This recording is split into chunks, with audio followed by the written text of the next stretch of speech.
Okay, well, thank you, Paul.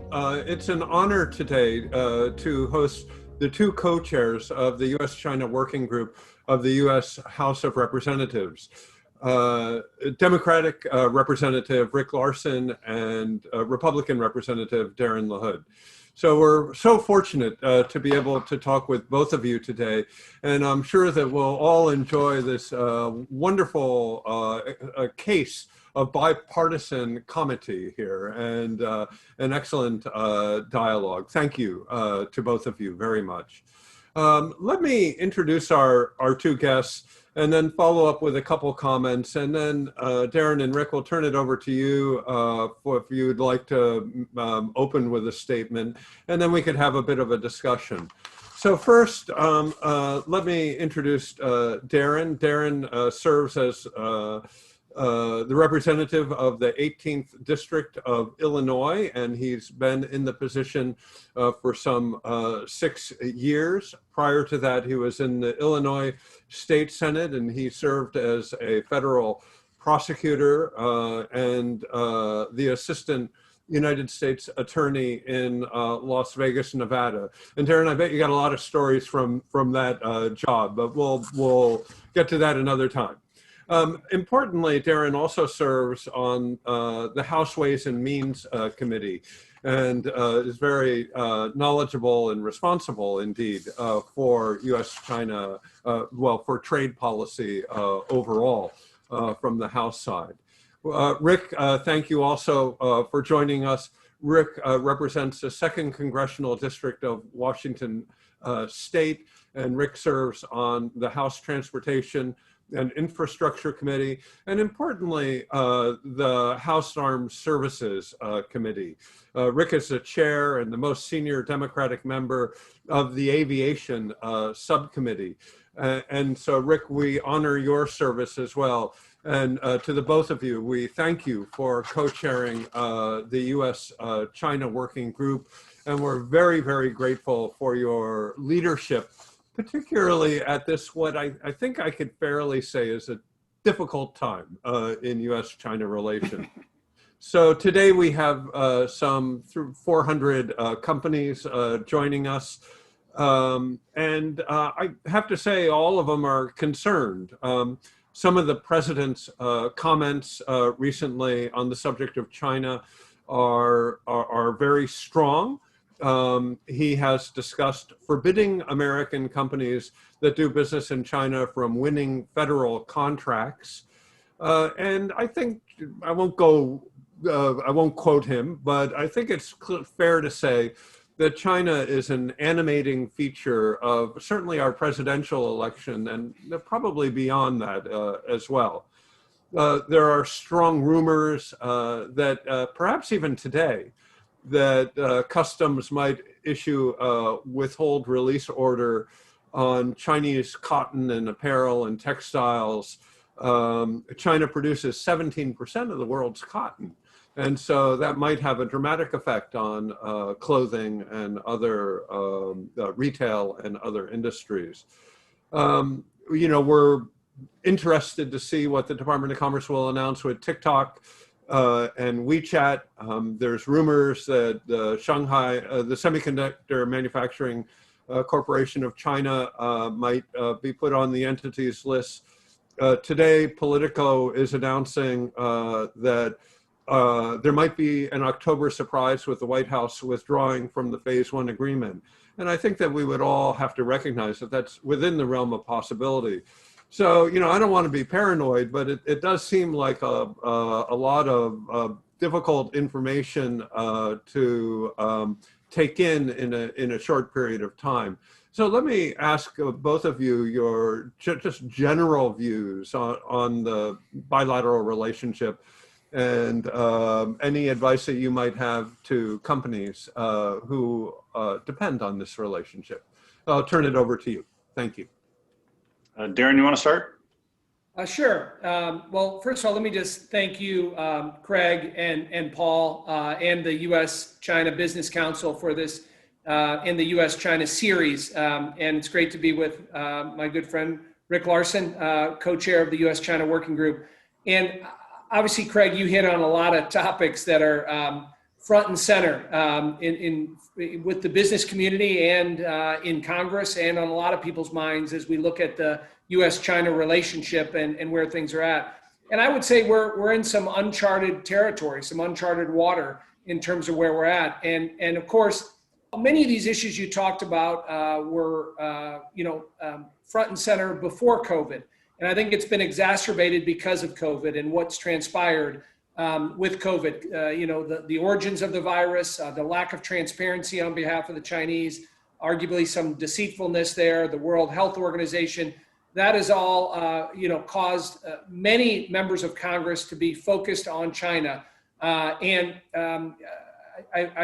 have not counted up recently, but I know there's over 300 pieces of legislation that have been introduced in the Congress since COVID pandemic hit in March. And all of those, many of those are focused on China. And almost all of them are bipartisan.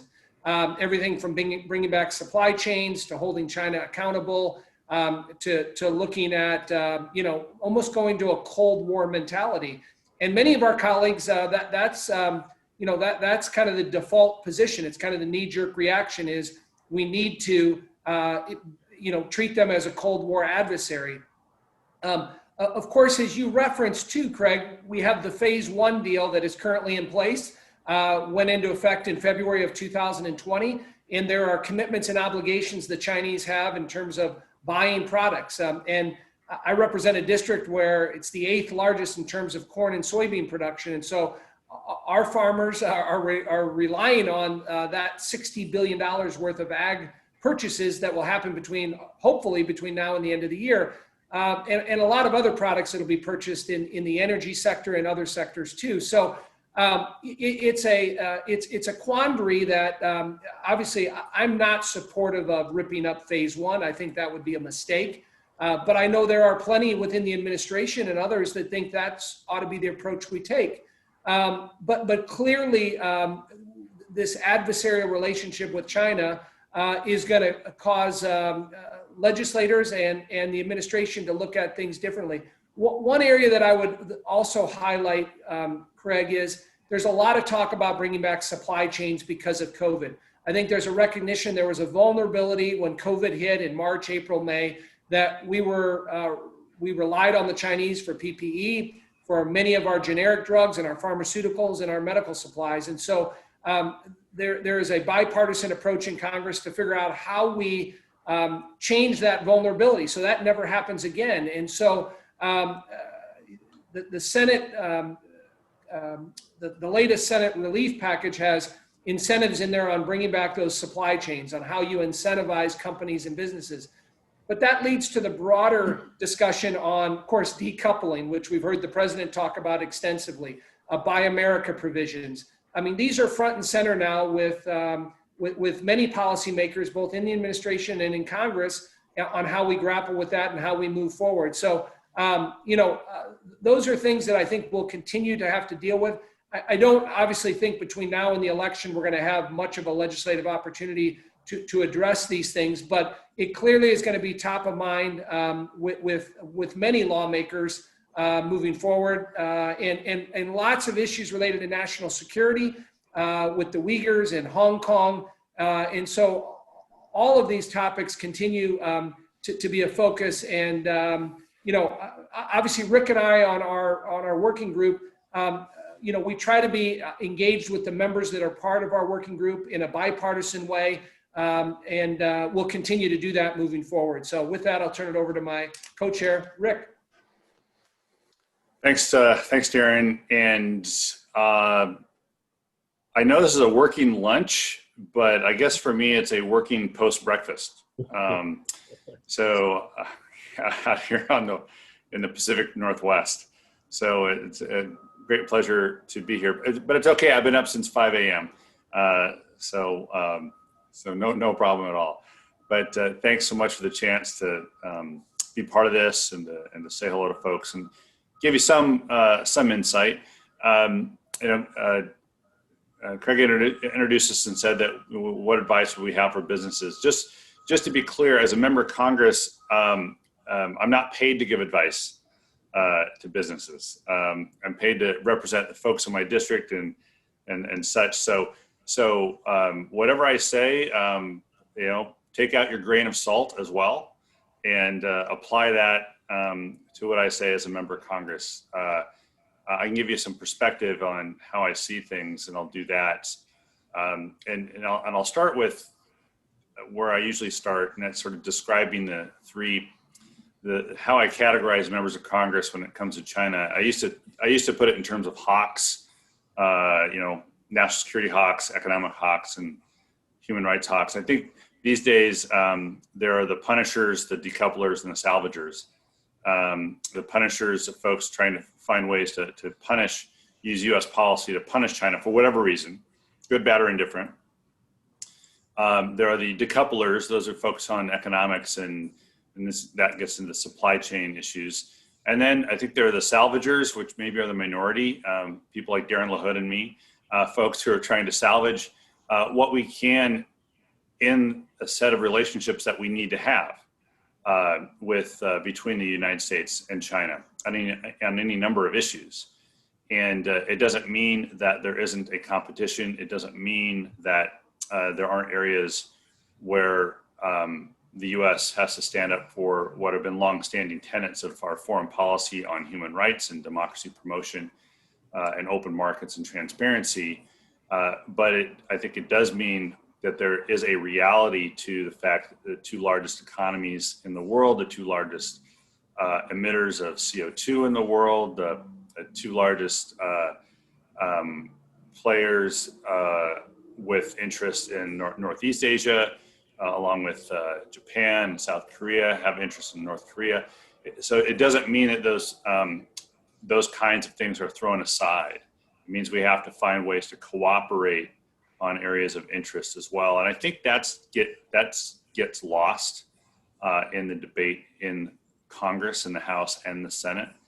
That these and the reason I say that is because if it gets lost in Congress, then it naturally defers to Article 2 of the Constitution, strictly to the executive branch, and takes Congress out of that discussion about how to find ways to promote U.S. policy towards China. And I don't think we should be deferring to the administration, this one or the next, or any administration. Congress has a foreign policy role to play in a lot of ways, including the U.S.-China relationship. And so I think that we are well served in Congress by thinking through those areas where there ought to be a point of view voiced from the districts that we all have the opportunities to represent. And supply chains are one of them. I've said before, I'll say it again, that there are a lot of companies U.S.-based companies doing business in China who just aren't. Decoupling won't happen. It's just not going to happen. There are plenty of U.S. companies that are in China for the Chinese market, and they are not going to be moving out of the Chinese market, nor moving facilities out of China. But there are areas and there are portions of the supply chain that have been really, over the last year, as Darin noted, over the last 7 months, it's been eye-opening to a lot of us about how exposed our supply chain is in some specific areas, in pharmaceuticals and personal protective equipment, especially as these issues relate to healthcare, that have been very eye-opening. Having said that, there are plenty of reports written back. I've seen a report from 6 years ago on the pharmaceutical supply chain dependence on China. So, it hasn't been a secret as much as it maybe hasn't been that big of a problem until COVID-19. So I do think there are areas that we will move forward on supply chain, trying to change the supply chain, but there are areas in our economy, in the economy that we won't do that. I think the other area that's likely to happen, we're decoupling a form of, maybe not 100%, but some level of decoupling has to do with emerging technologies. There is really not my term, but some writers have said we're not in a trade war with China, we're in a tech war with China. And that was a way to sort of describe the role of emerging technology to both of the economies of the two countries and the kinds of investments that we need to make to lead on some emerging technologies like artificial intelligence and the algorithms that actually make AI work. So there are areas where there's a competition. There are areas where we need to have a cooperation. And I do think that Congress should not be deferring to any administration by taking ourselves off the playing field in certain areas. Again, if we just go to punishing and decoupling, then we're taking ourselves out of the opportunities to play in the areas where there might be places where the U.S. can move forward, and Congress and the administration, the legislative and executive branch should be working together in that area. So with that, those are my views this morning, and I'll turn it back over to you. Thanks. Great. Paul? Congressman Larsen, let's take that point on emerging technologies a step further. And let's look at this through a lens of a risk-based approach versus a blanket ban approach, right? So again, we talk about strategic vulnerabilities in the United States in terms of PPE, but China has plenty of its own strategic vulnerabilities. And I'd say in no particular order, they have an energy security vulnerability, they have a food vulnerability, and increasingly a semiconductor vulnerability. So how do you think about the notion of the potential sale of tens of billions of dollars of revenue for American semiconductor companies, which, with all due respect to TSMC, we have some pretty darn good semiconductor companies in the United States. But how do you have that trade-off between the lost revenue of a strategic industry like semiconductors and a risk-based approach to the use of those semiconductors?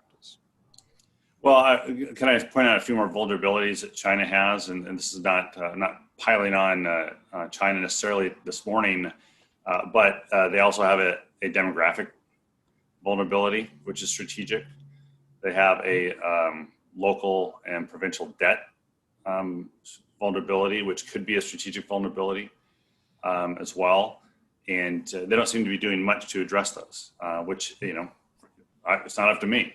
And I think that we need to consider those vulnerabilities when we think about policies in the U.S. to think about what is the best approach to find ways to, all these vulnerabilities open up thoughts about how to impose costs on actions that run counter to U.S. and alliance and partner interests in the region. So there's a variety of things that we can be thinking about. With regards to risk-based versus you call it strategic, I guess if the opposite of risk-based is to if risk-based is allowing something to go through, I guess the opposite, Paul, is letting nothing go through. Is that what you're saying? Yeah, a blanket ban. Blanket ban. Yeah. I think that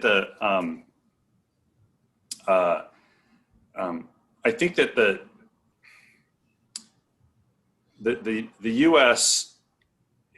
I'm not for blanket bans. I am for companies thinking about what's the best strategic approach to their own actions. I'm sorry. I have 28,500 dump trucks moving dirt outside my place this morning. So I don't know if you can hear it, but I can hear it, which is good. There's a lot of men and women working today, getting paid good wages, and doing economic redevelopment. It's wonderful. Nothing to do with the semiconductor industry, however. I think that. I just think that doing these blanket bans, it hampers innovation, it hampers investment, but also if we are going to define, and we ought to, semiconductors as strategic industry, then we ought to be working in a partnership with the companies in the industry itself to define what we ought to be doing, rather than imposing restrictions on the industry without their input. I think that's really critical. And what we're not doing right now is doing a good job of highlighting what the security concerns are, and then allowing those folks who would be impacted by the security concerns help us from policy perspective, give us specific ideas about how they might help us address those concerns. And when that happens, the alternative is just then the blanket ban. So I think that's maybe the best way, and that might take a different approach from another administration or a different approach within this administration to address that. Yeah, can I follow up on that? I think when we look at decoupling, certainly my views have changed from being very much against to having to discuss the issue. And perhaps, Darin and Rick, might be fair to say that House Ways and Means kind of offers carrots, and on the Armed Services Committee offers, or at least has a good number of sticks at its at hand. The business community would certainly prefer carrots to sticks. Actually, the business community welcomes carrots for decoupling options for. And Darin, you had mentioned that House Ways and Means was looking at that. I wonder if you could expand on that a little bit and your thoughts, and then maybe we could turn to Rick for the stick side as we do look at reshoring and some degree of decoupling with China. Yeah, well, thanks for that, Craig. Yeah, just a couple points on that. You know, I mean, you have to find the right balance, and that's what I think is important here. But there's also a recognition that how do we continue to get China to change their behavior and how they deal as a business? You know, depending on the sector you're involved with China, which is complicated and nuanced and very different from sector to sector. I often use the example of Caterpillar. I have the largest concentration of Caterpillar workers anywhere in the world. They've been in China for 40 years. They have 29 manufacturing plants, 4 R&D facilities. They know China better than anybody. They're embedded into the system. But then you talk to a tech company that is trying to get a footprint in China, and they're treated completely differently. China does not abide by the same rules and the same enforcement, and you're in some ways at a complete disadvantage. And I go back to when China was brought into the World Trade Organization.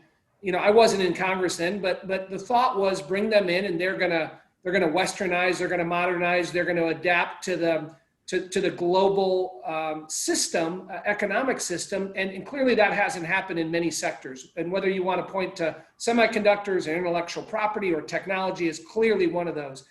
And so from a public policy standpoint, what can we put in place to make those changes, to get China to come to our level on that? And that has been a struggle, Craig. And if you talk to anybody in the tech world, I mean, they'll give you terrible stories of how China is just taking advantage, and there's a lot of theft and ripping people off and how they're treated. The forced technology transfers, the cross-border data flows, all those things. So there's a real dichotomy here in terms of that. And now I go back to, do I think there was progress made in phase 1? Arguably, yes, but the real enforcement comes in phase 2, right?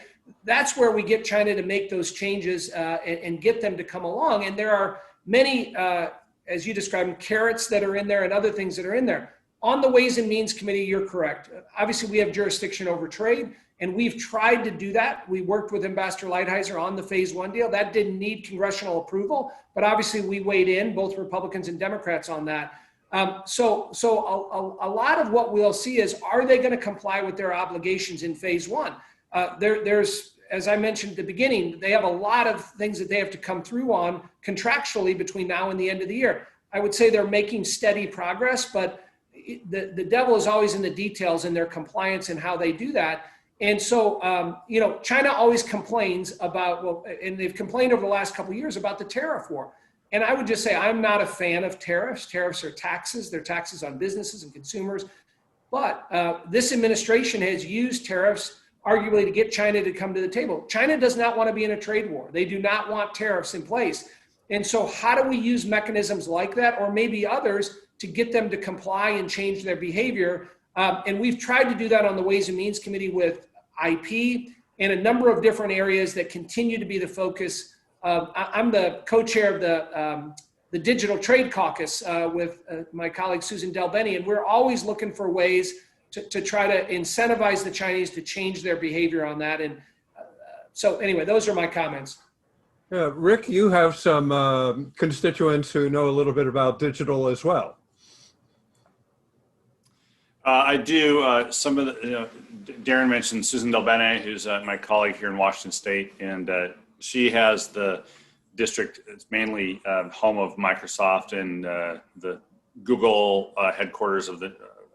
I don't know, not headquarters, but their offices in the Northwest are in her district as well, and a few other folks as well. And that's an important part of the state's economy. I think that I hear that message consistently, the one Darin outlined from tech companies as well. I remember in the 2000s, the late 2000s, talking with the Amazons and the Microsofts of the world about opening up China a little more, keep pushing them, open up access. And, by 2010, 11, I was saying, look, well, from a US policy perspective, that's what we want to do. But just understand that if you get there in China and working in China, we don't make Chinese rules. Those are made by the Chinese leadership. And so just so you understand what you're buying by going to China. And companies still go because they see it as a large market, but there's a cost to doing that. And so I think that therein lies sort of the conundrum. It's like it's coming to Congress to ask us to tell China to stop doing what China's doing. It's like, well, we're not the right people really to talk to about that. Nor did we make the decision to invest in China. There's a cost to doing that you need to think through first before heading there, and then once you're there, making determinations about what you want to do. I mean, said that from a U.S. policy perspective, we need to hear what folks are saying and find ways to communicate that because from a broader U.S. perspective, U.S. policy perspective, we think open markets are better. We think they're better for Chinese entrepreneurs and Chinese companies too, and that companies and workers in those companies benefit from this, from that openness and transparency, and not from closing down. So, I mean, that's kind of been generally my message over the last 5 to 6 years as well. But there's clearly a long way to go, and ultimately, the Chinese leadership has a vote, and clearly, well, I'm gonna say clearly, in my view, my assessment, Xi Jinping's vote right now is the only vote that counts. And when you look at Made in China 2025, or whatever they call it these days, or setting out goals like being a leader in AI by 2030, or looking at 2049, the trajectory is kind of clear what China wants to do. I think our response right now has been sort of a bilateral one, US versus China, when I think we ought to be first off thinking about US versus the US. That is, what are we doing ourselves to improve? What are we ourselves, why don't we be the leader in AI by 2029? China picked a random date that we're all, afraid of. It's like, oh my God, they're gonna be leaders in 2030. No, they only said that. Why don't we just pick 2029 and actually do it? We can do it. Absolutely. We've done things like this before that were a lot harder. So let us be the leader in AI by 2029 or 2028, or pick a date. What are we doing to invest in our education system? What are we doing to strengthen our infrastructure, to strengthen our research and development backbone that we've relied on for productivity and growth and innovation in the United States for the last 70 years? Are we doing those things in order to be competitive? And if we're not, why aren't we doing those things to be competitive? Can I follow up just on one thing that Rick talked about there? I mean, one criticism that I've had of the Trump administration as it relates to China, I mean, I think we ought to be partnering with our like-minded allies more, particularly on these tech issues. You know, if you talk to our European allies or Japan or Australia or Korea, they have the same issues with China. But we've had kind of the going at it alone approach, and there are deficiencies to that strategy, and I think we've seen that. You know, obviously TPP was on the cusp prior to President Trump getting elected, and the focus on that was, you know, again, more of this multinational approach to China. And I think there's some real validity to that, and makes sense to do that, because when it's just the bilateral us against China, that's fine. But I think we're going to be better off when we have some of our allies that share these concerns and do that from a more strategic approach. And clearly they have not, this administration hasn't done that. And so moving forward, depending on what happens with the election, I would hope that we would pivot a little bit on that and move forward, because I think it's important. Yeah, I'm not tracking the basketball playoffs all that closely. We don't, you know, the Seattle Supersonics left years ago, and so I watch it once in a while. But you know, you don't put LeBron James on the court by himself to play against 5 other people. As great as he is, he doesn't play alone. He plays with a team in order to win. And you know, the U.S. is the largest economy. We have the strongest economy, but we should not be playing alone when it comes to a challenging Chinese economic policy in any way, shape, or form, when there are people who want to play on a team with us, and we should want to play with them as well. So, Congressman Larsen, just to take that point you just made about open markets, one example where we don't have open markets, and there is a legitimate reason for that, is the ban on Huawei. And clearly Congress has made a decision on, from a national security standpoint, that Huawei is in the we'll put it mildly, the too hard basket, right? But given that Huawei, I'd say indisputably, is the global leader in 5G technology, there will be consequences to the United States not allowing Huawei product into its 5G rollout. Now, obviously, infrastructure is certainly part of your purview. One of the most important pieces of infrastructure, I could say, in the next 5 years is rolling out a 5G network across the United States. So let me put a rather sort of theoretical question to you. Yeah. I mean, when you think about these issues, what is a greater national security threat? Having a risk-based approach to Huawei, and then with all the things that you know about them being a potential threat, or being 3 years or longer behind the Chinese in all the benefits that come from 5G, and the first thing that comes to mind is AI research. Yeah. So I think that it's interesting. We're not going to roll out a 5G network in the United States. We're going to roll out 4 or 5 5G networks in the United States. And therein lies one of our challenges. In China, I imagine, with Huawei and maybe ZTE, there's a much more coordinated approach, and it might be one network.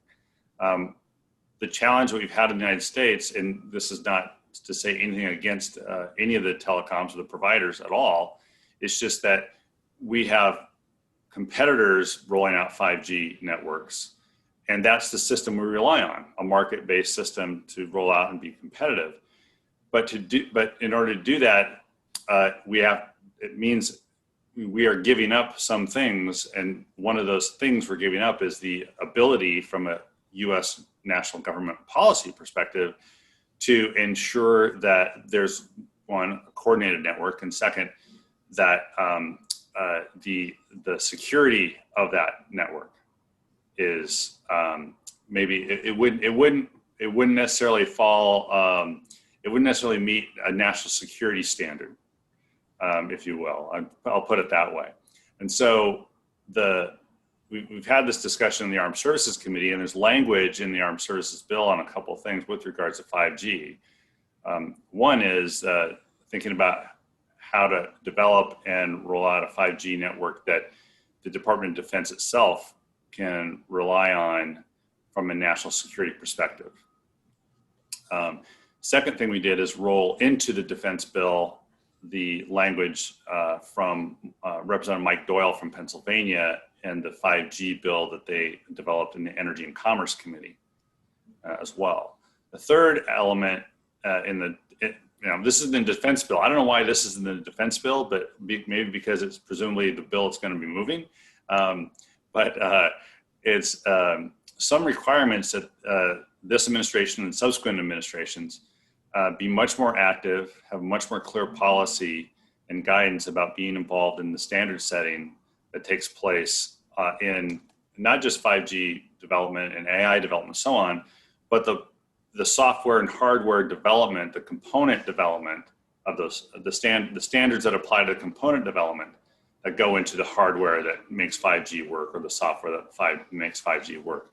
The international standard setting bodies where the Chinese have a much more concerted, focused effort than the United States, and we're kind of playing catch up in that regard. Well, that kind of language is in the defense bill as well, in the House version, all of which is important, and we hopefully support it. And I call upon the Senate to accept the House language on these issues. While I'm sitting here and we're thinking about a conference committee, I will call upon the Senate to do that. So again, I think I'm getting at your question, Paul. It's having a plan, but understanding one of the challenges that we've faced in talking about this is the fact that we have a private sector led set of networks development instead of a top-down Communist Party led, and I'm okay with the difference. I want that difference. We just need to understand if we're going to do that, we are going to have our own set of challenges and vulnerabilities that we otherwise need to address. And that's kind of where we sit today. Yeah, can I follow up and look at some of the same issues from the lens of the Phase 1 agreement? I think that most of our members would say that the Phase 1 agreement has led to policy changes and structural changes in China in many of the areas that we're particularly interested in: intellectual property rights, financial services, and ag in particular. I think that not overjoyed, but very satisfied. And the recent conversations between Ambassador Lighthizer and Vice Premier LaHood were positive, according to press reports. At the same time, and Darin, I think that you touched upon this, the Chinese are having difficulties meeting their purchasing commitments within the Phase 1 agreement. And I think I look at services being particularly difficult, energy as well being difficult, manufactured goods. So there's a lot of, I think on all of those we're behind. And so it's, at least in my mind, it's a little bit glass half full, glass half empty. How well are we doing? But I am concerned with the recent reports of the president perhaps withdrawing from the agreement. And I would be especially concerned on behalf of farmers if that were to happen. I think you're going to have a great harvest this year. I hope so. But tell me, now the agreement was never approved by Congress, so I guess that if the president wishes to withdraw, he can withdraw. But I'd be grateful for your thoughts on that reporting, not confirmed by the White House. Yeah, Craig. So the beginning of your commentary there on businesses being relatively pleased with some of the things that China has done, and I go back to listen. I don't advocate the tariff approach to trade. That trade is premised on tariffs, but I do think it got the attention of the Chinese, different than before, and that has caused them to incrementally make some of these reforms and changes and adapt, and that's a good thing. That's a positive thing. And hopefully we'll continue to see that. And then moving to the phase one deal, I would just say on ag, obviously that's an important political constituency to this president. I know the Chinese are well aware of that. That seems to come up in every conversation. And again, if we pulled the plug on that and China didn't have to comply with those contractual obligations, it would be devastating to our farmers. Yes, you're correct. We have a bountiful harvest we're on the cusp of that. It looks very, very strong. We need prices to go up a little bit, but that's a positive thing. And if for some reason, you pull the plug on this, I'll give you an example. Illinois, 4 of the last 5 years has led the nation in soybean production. 25% of the soybeans grown in my district go to China every year. That's a big part of this purchase agreement. So if for some reason they pull the plug on that, there's gonna be political consequences to that. So my point is and I'm not telling you anything you don't know. There are 2 different views in this White House as it relates to China. One, there is a group that are, again, want to proceed with kind of a Cold War mentality and get into this, this tit for tat and adversarial approach. And there are others that are more like-minded that understand you have to have a balance. And I would put Ambassador Lighthizer in that position. First of all, I think he's extremely smart, very capable, understands politics. And I think you saw that with the USMCA on the bipartisan vote on that and the approach. And it's probably one of the biggest successes of this administration through congressional action, but that's because of Lighthizer. So listen, this president, who knows, he could decide to tear it up a month from now. I hope that doesn't happen. He clearly, I think, has the discretion and the ability to do that, but I think that would be a mistake. So obviously keeping the pressure on the Chinese to comply with these purchase agreements. On the energy sector, yes, that's going to be difficult just because of the plunge in energy prices. It's not, they're not going to be able to fulfill those obligations that they engaged in back in January and February. So there will be some struggles there with some of the purchase agreements, but on others, particularly ag and some of the other manufacturing, I'm optimistic that they're going to meet that. And I think they want to do that in general. Rick and I have been to China, I guess, twice together in the last couple of years. And many of the Chinese that you meet there, will say, keep the pressure on us. We want change. We want reform. We want things to get better and be more like the United States.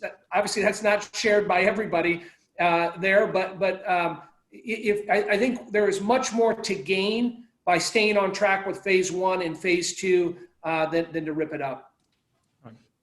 Yeah, and if I could, I'm no expert on soybeans and ag.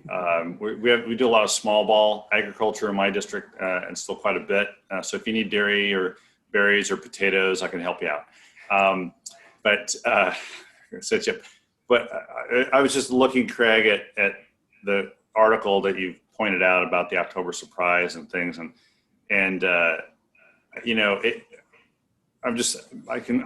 would conclude, yeah, it is possible the president would do that, but possible is not probable.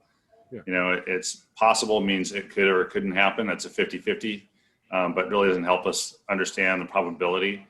I think the politics of doing it would not be, it'd be neutral to negative because of the impact on the agricultural community. So I just don't see how that plays out positively for the president. There are other things that could happen that would show a tough on China approach that have nothing to do with the phase one deal. And I'm not suggesting any one thing, but I wouldn't understand the politics of pulling out of the phase one deal from this administration's perspective. And I'm not suggesting, and it's not in my interest for them to do something smart politically, but I'm just saying, it doesn't seem like wouldn't seem like a good move politically to do that. Given the fact that there are, I don't think China will meet the obligations of the deal in agriculture, but it's not zero either. Right? It's not that nothing has happened. Yeah, particularly in ag, the Chinese are stepping up purchases, and that's a very good thing. for the pricing that Darin's farmers depend on. Paul? Yeah.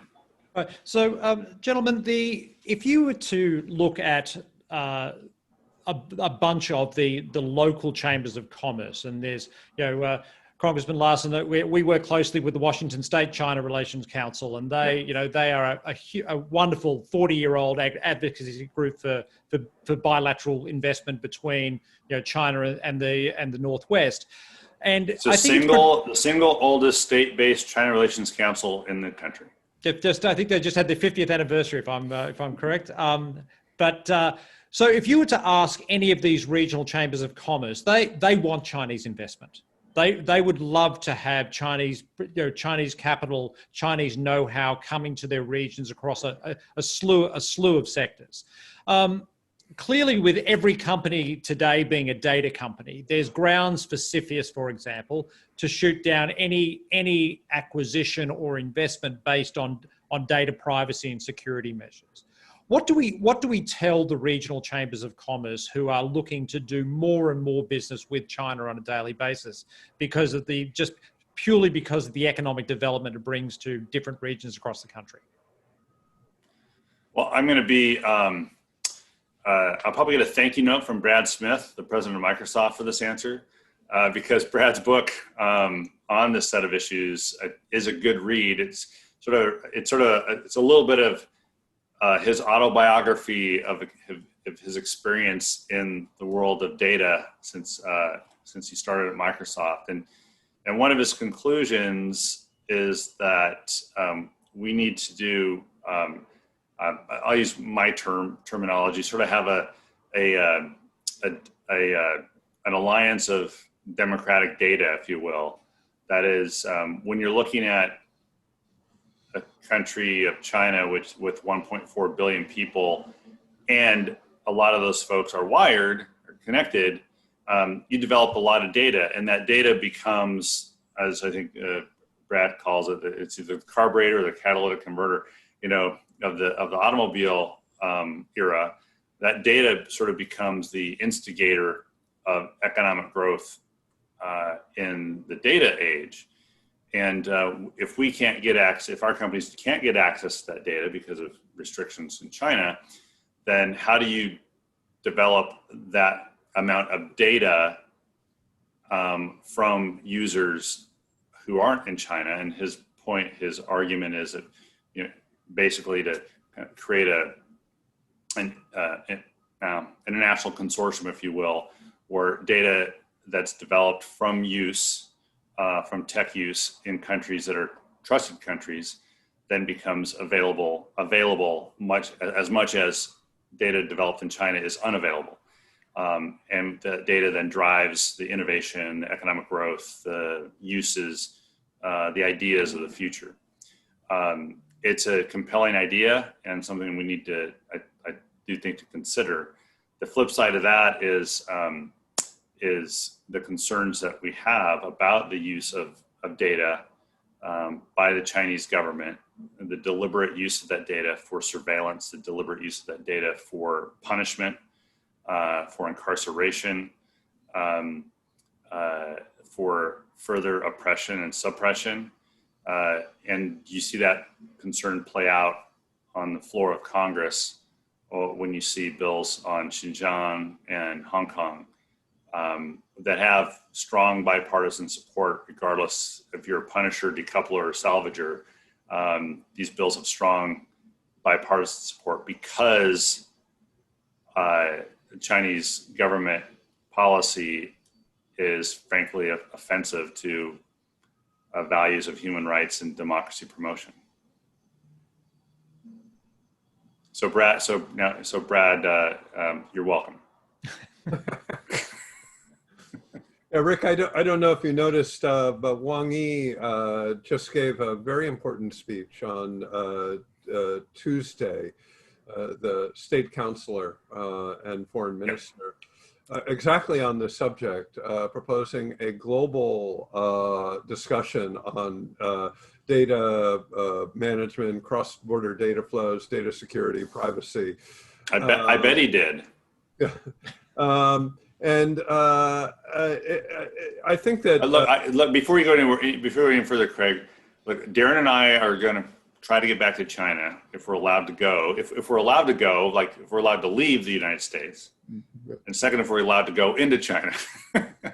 So there's two thresholds we have to meet. But there's only one reason Wang Yi is giving that speech, and it's not because that he wants to develop a set of rules along the lines of how the U.S. and the EU and others want to set those rules. Definitely. So you can ask your question, but that's going to be my answer. No, I think he poses the problems, and it is a challenge for the United States to come up with clear policies on data transfer, who owns data, cross-border data flows, data centers, and we have a lot of work to do in this area, and that will set the tone for the next 10 years. How the United States and China variously handle these same issues, and I couldn't agree with you more that the Democratic 10, if you will, or the alliance of democracies, partners, friends, would be a much finer way to approach this than unilaterally.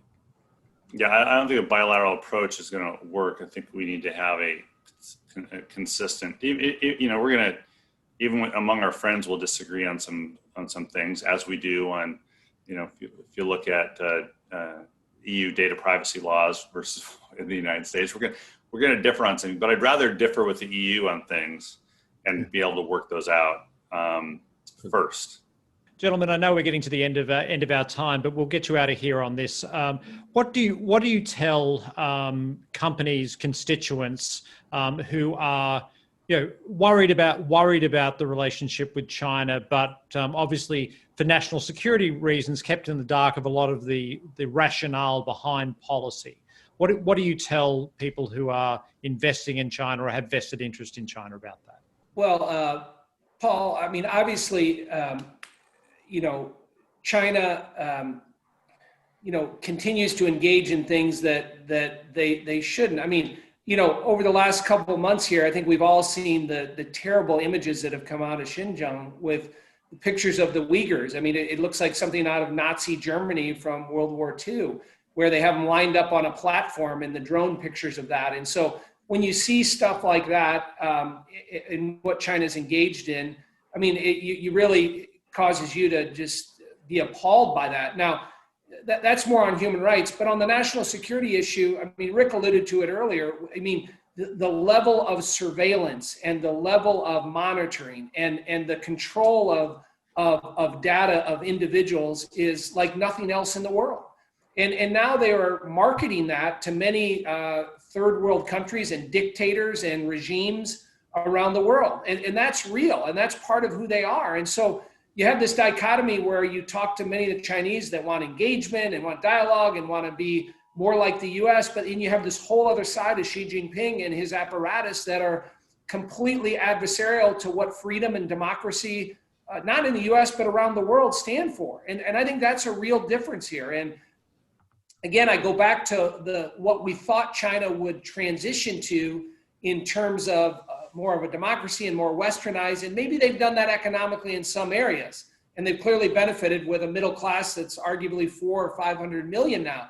But on this other side of national security and violation of human rights and the authoritarian regime there, not much of that has changed there. And so when you ask, what do you say, what's the engagement, that has to change. You have to see progress there. And those things, until that happens, there's going to continue to be a distrust and an adversarial relationship there, because as a democracy and listen, we have flaws. There is no doubt about it, and hopefully we get better. But China continues to go down this road that I don't think is good for their people long term. I'd say help us strengthen the United States. I think that we need to be sure that we are doing the right things, investing in infrastructure, roads, bridges, highways, and broadband access, strengthen the research and development. apparatus in the United States through our university system, help us strengthen our healthcare, our workforce training, help us do that first so that we remain competitive. So no matter what next crazy rule the Chinese leadership comes up with that makes things difficult, we are continuing to strengthen the fundamentals of our own economy. That's, I think, the first thing. Help us do that and give us advice on that.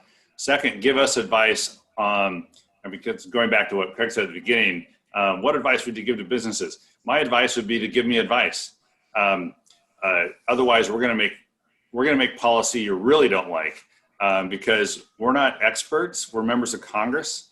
There's a huge gap between those two things, and only you can help us close those gaps. And so I think being engaged with your members of Congress is going to be important as well as we move forward in this. We continue to move forward. I mean, I've been the chair of the U.S.-China Working Group since 2005 when we started, and we're continually moving forward. 15 years isn't long enough to call this project done, and 15 more won't be long enough. So I think giving us advice as the playing field changes, so that we can flex with how things change is important as well. Wonderful. Gentlemen, thank you. Craig, thank you very much for your time today. It was a wonderful discussion. Thank you. Thank you very much, and have a great day. Thank you, everyone. Thanks. Yeah. Bye.